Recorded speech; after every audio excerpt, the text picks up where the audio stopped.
东太平洋超强飓风16号 Orlin， 位置北纬22.9度，西经106.7度，墨西哥马萨特兰西方50公里，风力16级第3级飓风，中心时速185公里，每秒51米，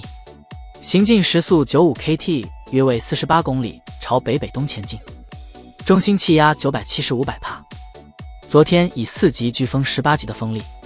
横扫马里亚斯岛之后，受到陆地雨环流影响下，略有渐弱。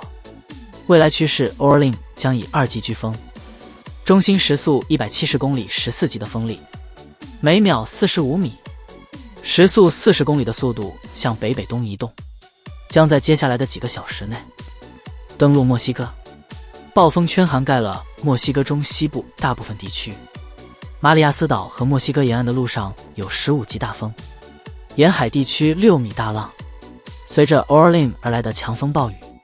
将导致山洪爆发，以及墨西哥西南部崎岖地形地区可能发生的土石流。同时 Orlin 西南方的981也逐渐发展，中心气压值1007百帕，中心时速45公里，每秒15米。